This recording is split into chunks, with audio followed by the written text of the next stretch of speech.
Hello everybody, नमस्ते। कैसे हैं आप सब? Welcome back to my YouTube channel. I hope you all are doing great and I just want to say कि I am really grateful कि आप सभी ने मेरे चैनल को सब्सक्राइब किया है। जो भी ये वीडियो देख रहे हैं उनके लिए भी मैं ग्रेटफुल हूँ।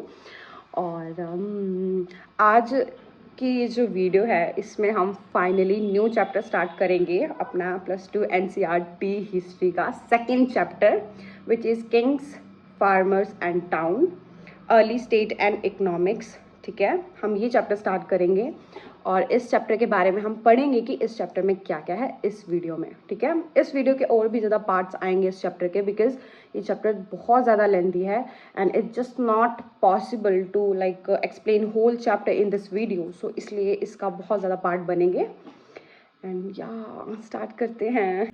So let's just start this chapter. तो इस चैप्टर का नाम है Kings, farmers and town, early state and economics. तो इस चैप्टर को सबसे पहले स्टार्ट करने से पहले हमें जो चीज़ याद रखनी है वो है इसका time, because history is all about date and time, right. तो हमें इसका जो टाइम पीरियड है वो याद रखना बहुत ही ज़्यादा इंपॉर्टेंट है। तो ये इसका जो टाइम पीरियड था वो था 600 BCE टू 600 CE। ये इसका टाइम पीरियड था, हमें याद रखना बहुत इंपॉर्टेंट टाइम था। इतने तक ये जो टाइम पीरियड चला था। ठीक है, तो जो हमने इससे पहले वाली वीडियोस में पढ़ा और इसके जो पहले वाले चैप्टर में हमने पढ़ा है कि हड़प्पन सिविलाइजेशन थी। हड़प्पन सिविलाइजेशन के बाद जो टाइम पीरियड आया वो था वैदिक टाइम पीरियड, जिसको हम गोल्डन एरा भी बोलते हैं।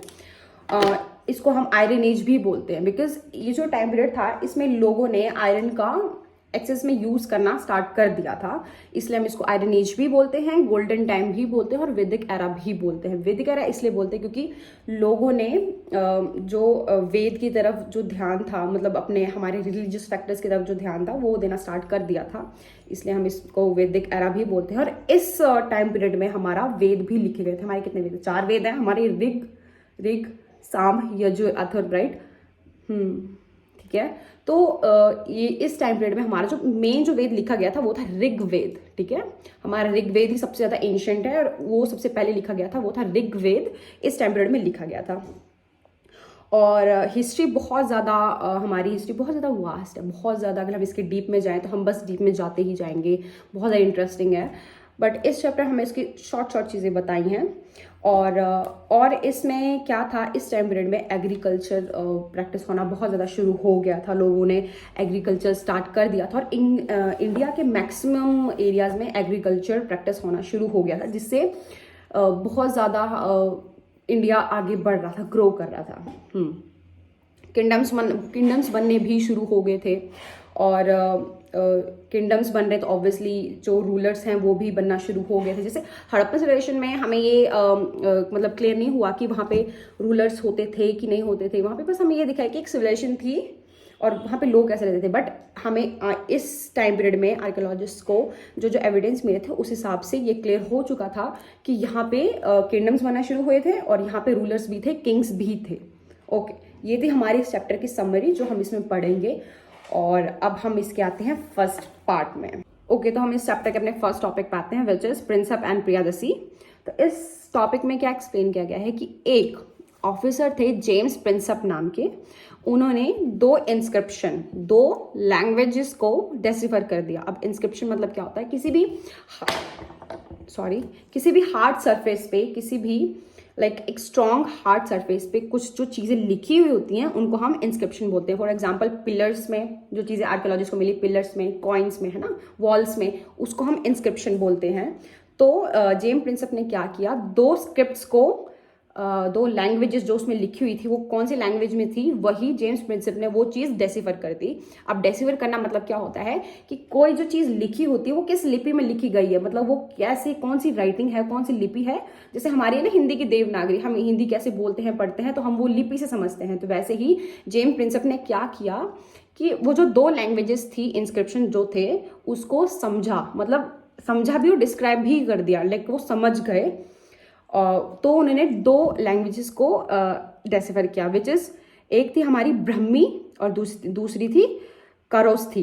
ब्रह्मी और करौस्थी, तो इन्होंने 2 लैंग्वेजेस को डेसिफर। और लेटर ये भी डिस्क्राइब किया कि जो ब्राह्मी जो इंस्क्रिप्शन थी वो थी ब्राह्मणों से ली गई थी, और जो करोस्ती थी वो थी अफगान अरबिक लैंग्वेज में थी कुछ। तो ये जेम्स प्रिंसेप ने डिस्क्राइब भी किया, मतलब डेसिफर कर दिया, समझ भी लिया कौन सी लिपि में लिखा गया है इंस्क्रिप्शन, ये कौन सी लिपि है और कौन सा इसमें कौन सी राइटिंग है, क्या है इसका मतलब क्या है, वो जेम्स प्रिंसेप ने इजी कर दिया था, मतलब और भी लोगों के लिए। ठीक है, तो जेम्स प्रिंसेप नाम हमें याद रखना है। ठीक है, ओके। तो जेम्स प्रिंसेप के इस काम ने बाकी लोगों के लिए वो काम बहुत ज़्यादा इजी कर दिया था, मतलब समझने के लिए, वो लैंग्वेजेस को इंस्क्रिप्शन को समझने के लिए लोगों को इजी हो गया था, क्योंकि जेम्स प्रिंसेप ने वो डेसिफर कर दिया था। ठीक है, तो जो उन्होंने 2 लैंग्वेजेस जो डेसिफर की, उन लैंग्वेजेस में उन्होंने देखा कि एक जो वर्ड था वो बार बार रिपीट में आ रहा था, मतलब रिपीट दोनों लैंग्वेजेस में, दोनों लैंग्वेज डिफरेंट थी बट उन डिफरेंट लैंग्वेजेस में एक जो वर्ड था वो रिपीट में ही आ रहा था, वो था प्रियादसी। प्रियादसी मतलब प्लीजेंट टू बी होल्ड, मतलब कि कोई ऐसी चीज, कोई ऐसा व्यक्ति, इंसान या चीज जो लोगों को बहुत ज़्यादा प्यारी हो, जो बहुत ज़्यादा पसंद हो, जो जिसको लोग बहुत ज़्यादा पसंद करते हो, उसको हम प्रियदर्शी बोल सकते हैं, मतलब बोलते हैं उसको, और या उसको हम प्रियदर्शी बोलेंगे। ठीक है, और फिर जेम्स प्रिंसेप ने जब बाकी की इंस्क्रिप्शन देखी तो वो थी directly refer to the king Ashoka के लिए। तो उन्होंने ये देखा कि मे बी, मतलब नॉट मे बी, मतलब डेफिनेटली कि जो चीज़ें हैं वो जितना भी प्रियदर्शी वर्ड यूज़ किया गया है, जितनी भी तारीफ जो की है वो द किंग अशोका के बारे में ही है। ठीक है, तो उन्होंने ये चीज़ डेसिफर कर दी, मतलब एक्सप्लेन कर दी कि जितने भी इंस्क्रिप्शन है इसमें जो प्रियादसी वर्ड जो यूज़ हुआ है वो द किंग अशोक के लिए यूज़ किया गया है। तो उसके बाद जब ये चीज़ें लोगों के सामने आई, उसके बाद जो ब्राह्मण्स थे उस टाइम के, उन्होंने जो स्कॉलर्स थे, जो इंडिया के स्कॉलर्स ब्राह्मण्स जो थे, उन्होंने आगे इस चीज़ के बारे में पढ़ना शुरू कर दिया, बहुत ज़्यादा इस चीज़ को मतलब स्टार्ट करना शुरू कर दिया, इंस्क्रिप्शन को जो उनको मिली थी लिपि स्क्रिप्ट्स, उन सबको पढ़ना शुरू कर दिया, जिससे ये जो टाइम पीरियड की जितनी भी चीज़ें थी वो एक्सप्लेन और अच्छे से होना शुरू होगी लोगों को। ठीक है, तो इस प्रिंसिप एंड प्रियदर्शी टॉपिक में हमें इतना ही बताया है। अब हम इसके नेक्स्ट टॉपिक में आते हैं, which is the earliest states. ठीक है, 2.1 द 16 महाजनपदास। तो हमारा जो अब नेक्स्ट टॉपिक है which is the earliest states the 16 mahajanapadas. Okay, अब महाजनपदास मतलब क्या होता है, जो भी बड़े बड़े किंगडम्स होते थे, बड़े बड़े लाइक किंगडम्स, उसको हम महाजनपदास बोलते हैं। वो इतने मतलब वास्ट थे, इतने डेवलप्ड थे कि वो महाजनपदास जिनको बोला गया। ठीक है, तो इसमें 16 और भी महाजनपदास थे, बट जो 16 महाजनपदास थे वो बहुत ज़्यादा इंपॉर्टेंट थे, मेजर थे, इसलिए उनके बारे में एक्सप्लेन किया गया है। ओके, तो हमारे इंडिया का जो 6th सेंचुरी था, ये जो हमारा जो 6th सेंचुरी था वो एक इंडिया का मेजर टर्निंग पॉइंट था, बहुत इंपॉर्टेंट मेजर टर्निंग पॉइंट था, बिकॉज इस टाइम पीरियड में क्या हुआ था, लोगों ने आयरन का यूज़ करना शुरू कर दिया था। ठीक है, इंडिया में सिटीज़ में स्टेट ग्रो होना लग पड़े थे, स्टेट सिटीज़ ग्रो होने लग पड़ी थी, कॉइन्स का यूज़ होना स्टार्ट कर दिया था। इससे पहले जो लोग जो थे, कॉइनेज भी स्टार्ट हो गया था। इससे पहले जो हमने इससे पहले पढ़ा था इंडस वैली सिविलाइजेशन में, क्या होता था कि बार्टर सिस्टम करते थे। ठीक है, बार्टर सिस्टम मतलब लाइक सपोज मुझे कुछ चीज़ चाहिए, मुझे किसी चीज़ की नीड है। ठीक है, if I need a pen, और वो पेन तुम्हारे पास है, और तुम्हें जो चीज़ चाहिए वो मेरे पास है। ठीक है, लाइक आपको ये मार्कर चाहिए, ठीक है, और मुझे पेन चाहिए, तो हम बार्टर सिस्टम कर लेंगे। लाइक मैं आपको मार्कर दे दूंगी और मुझे पेन की जरूरत है, तो मैं आपसे पेन ले लूंगी। तो ये बार्टर सिस्टम वो लोग किया करते थे। ठीक है, तो इससे पहले बार्टर सिस्टम होता था, बट इस 6th सेंचुरी में लोगों ने कॉइनेज पीरियड भी आ गया था, जिसमें लोगों ने बार्टर सिस्टम छोड़ के कॉइन का यूज़ करना स्टार्ट कर दिया था, कि जैसे आज के टाइम में जो होता है ना, वो उस टाइम का ही चलता आ रहा है। लाइक मुझे ये पेन दे दो, बदले में 10-20 रुपए जितने का भी पेन है उतने पैसे लो, तो कॉइन का सिस्टम स्टार्ट हो गया था। ठीक है, इसमें जो 2 रिलीजन भी डेवलप हो गए थे, जैनिज्म भी आ गया था, बुद्धिज्म भी आ गया था, तो 2 रिलीजन्स भी डेवलप हो गए थे, न्यू रिलीजन डेवलप हो गए थे। और इस जो 16 महाजनपदास थे, उनमें से जो कुछ मेन महाजनपदास जो थे वो थे, मैं आगे पीछे बोल रही हूँ, बुक्स में जो लिखा है वो मैं डाल दूंगी बुक में कैसे लिखा है, बट मैं थोड़ा आगे पीछे बोल दूँ क्योंकि मैंने आगे पीछे लिख लिया है ये। ठीक है, मगधा, वेजी, कुरु, पंचाल, अवंती, गंधार। ठीक है, तो जो गंधार है वो आज के टाइम पे हम देख सकते हैं वो है अफगानिस्तान में, और जो मगधा है वो हम सबको पता है बिहार में है आज के टाइम पे। ठीक है, तो ये जो महाजनपदास थे, ये कुछ नाम मैंने बताया आपको। तो ये महाजनपदास जो थे वो रूल किए जाते थे गानास और संघास के द्वारा। लाइक इनको रूल करते थे गानास और संघास। ठीक है, अब गानास और संघास कौन होते थे? किंग होता है। ठीक है, किंग के साथ मेन जो लोग होते हैं, है ना, जो उसके से मिनिस्टर्स बोल सकते हैं, उसके कुछ मेन इंपॉर्टेंट गिने चुने लोग होते थे। ठीक है, जो उसको किंग को सलाह देते थे, और कुछ बुद्धिस्ट मॉन्क भी होते थे और ब्राह्मण्स भी होते थे। जैनिज्म के भी जो लीडर्स होते थे वो भी होते थे। तो ये सब लोग कौन होते थे? गानास और संघास। ठीक है, संघास मतलब जो थोड़े रिलीजन को फॉलो करने वाले लोग, जो किंग को थोड़ा सा धार्मिक तरफ भी गाइड करे, धार्मिक चीजें भी बताए, वो लोग संघास। और गानास वो लोग की किंग और उसके मेन जो लोग होते हैं, जैसे मिनिस्टर्स हो गए ना, उसको गाइड करने वाला, है ना। तो वैसा वाला अकबर बीरबल वाला सिस्टम, थोड़ा सा मतलब वो नहीं आएगा इसमें, बट हाँ हम वो एग्जांपल ले सकते हैं। ठीक है, ओके। तो ये लोग भी होते थे उसमें। और हर एक महाजन पदा जो होता था, हर एक महाजन पदा का एक खुद का कैपिटल भी होता था। ठीक है, तो ये बहुत ज़्यादा मतलब ऐसे अच्छी बात है कि मतलब इतना वो लोग डेवलप हो चुके थे कि हर एक महाजन पदार्थ का खुद का एक कैपिटल होता था। और ये जो हर एक महाजन पदार्थ, लाइक हमने इंडस वैली सिविलाइजेशन में पढ़ा, मोहनजोदड़ो जो था वो था फोर्टिफाइड, राइट। तो उसमें जो महाजन पदार्थ थे वो भी फोर्टिफाइड थे, मतलब कि उनके चारों तरफ वॉल्स थी, मजबूत दीवारें थी जो उसको प्रोटेक्ट करती थी। अब ये वॉल्स क्यों होते थे? कि कोई एनिमी बाहर से अटैक ना कर दे, और वो सेफ, लाइक हम भी अपने घर की देते हैं ना दीवारें, बाउंड्रीज देते हैं, तो हम किस लिए देते हैं? लाइक कोई आ ना जाए, मतलब अब तो वो अटैक वाला सिस्टम तो नहीं है, बट स्टिल होता है ना, मतलब खुद की सेफ्टी, राइट। तो उसके बेस पे होता था। हर एक महाजन पदार्थ की खुद की आर्मी होती थी। ये एलिफेंट्स का भी यूज करते थे, मतलब बहुत ज़्यादा चीज़ें शुरू हो चुकी थी। इसलिए ये 6th सेंचुरी बहुत ज़्यादा डेवलप भी थी, इसलिए हम इसको टर्निंग पॉइंट भी तो तभी हम इतनी ज़्यादा चीज़ें शुरू हो चुकी थी, तो तभी हम बोलते हैं कि 6th सेंचुरी जो था वो बहुत ज़्यादा मेजर टर्निंग पॉइंट था। ठीक है, और इसमें क्या हुआ, जो ब्राह्मण्स थे उन्होंने खुद के एक नॉर्म्स बनाए। नॉर्म्स मतलब रूल्स एंड रेगुलेशंस। उन्होंने एक चीज़ शुरू कर दी, एक चीज़ लिखना शुरू कर दी। ठीक है, जिसको हम नॉर्म्स बोलते हैं। उन्होंने नॉर्म्स बनाए कि क्या चीज़ होनी चाहिए। उन्होंने राजा को लिख के दिए चीज़ें, क्या चीज़ होनी चाहिए, और क्या धर्म है, क्या कर्म है, वो सब चीज़ों ने ब्राह्मण्स ने राजा को लिख के दी। और इसमें जो ब्राह्मण्स थे उन लोगों ने एक चीज़ और भी की कि उन्होंने खुद को सही रखते हुए, लाइक इन फ्यूचर कुछ भी चीज़ हो तो वो ब्राह्मण्स के ऊपर ना आए, मतलब क्लेवर माइंड, सॉरी। तो मतलब ब्राह्मण्स ने खुद को टॉप पे रखते हुए वो जो नॉर्म्स थे, वो रूल्स बनाए कि रूल्स जो होंगे वो लोगों के ऊपर फॉलो किए जाएंगे, उनके ऊपर नहीं, क्योंकि वो किस में आते थे? संघास में आते थे, तो ऑब्वियसली। और क्या हुआ कि इस टाइम पे टैक्स सिस्टम भी शुरू हो चुका था। एग्रीकल्चर शुरू होता तो ऑब्वियसली टैक्स सिस्टम भी शुरू हो गया था, कॉइनेज शुरू हो चुका था, बहुत सारी चीज़ें शुरू हो गई थी। ठीक है, और यस, तो इस चैप्टर में हमें इस चैप्टर में नहीं, बल्कि इस टॉपिक में हमें बस इतनी सी ही चीज़ें बताई हैं। ठीक है, और जो महाजन पदार्थ जो थे वो बहुत ज़्यादा डेवलप थे। हमें इसमें ये याद रखने की जरूरत है, बहुत ज़्यादा डेवलप थे। 6th सेंचुरी बहुत ज़्यादा इंपॉर्टेंट थी हमारे लिए, टाइम पीरियड था जो बहुत ज़्यादा इंपॉर्टेंट था। ठीक है, और टैक्स सिस्टम स्टार्ट हो चुका था। राजा जो किंगडम्स थे वो बन गए थे, सिटीज़ किंगडम्स, और जो स्टेट्स ग्रो होने लग पड़ी थी। बाटा सिस्टम छोड़ के कॉइन स्टार्ट हो चुका था, कॉइन सिस्टम स्टार्ट हो चुका था। ठीक है, रूल्स बन गए थे, और हर महाजन पदार्थ जो था वो ग्रो कर रहा था, खुद ग्रो कर रहा था, खुद के काम से काम रखते थे। ठीक है, और इनको रूल कौन करते थे? संघास और गानास। ठीक है, तो ये हमें इसमें याद रखने की जरूरत है। तो अब हमारा जो इसका 2.2 जो टॉपिक है वो है फर्स्ट अमंग द 16, मगधा।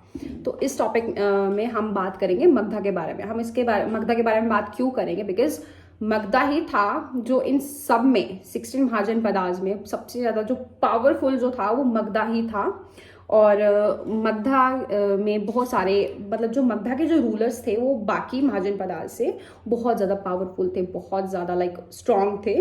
और जो मगधा जो था वो खुद में ही बहुत ज़्यादा स्ट्रॉन्ग था, क्योंकि मगधा ही एक ऐसा एक महाजन पदार्थ में से था कि वहाँ पे सबसे पहले एग्रीकल्चर जो शुरू हुआ वो मगधा में ही शुरू हुआ। एग्रीकल्चर जो प्रैक्टिस होना शुरू हुआ वो मगधा से हुआ।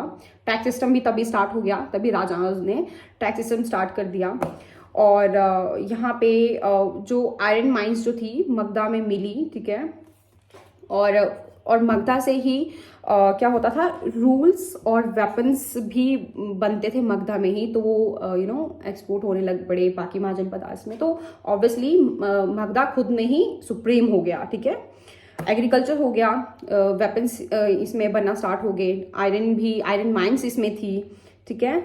और चीप जो ट्रांसपोर्ट सिस्टम था वो मगधा में ही था, बिकॉज यहाँ पे रिवर थी गंगा, है ना।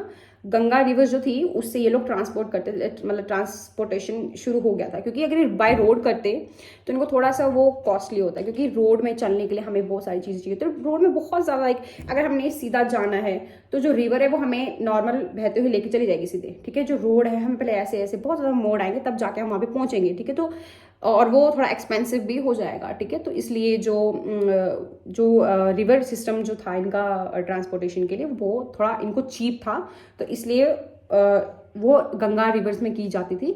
इसलिए भी ये लोग थोड़ा मतलब अपने आप में हो गए कि हमारे पास ये भी है, हमारे पास ये भी है। तो मगधा बहुत मतलब थोड़ा आगे था बाकी महाजन पदार्थ से।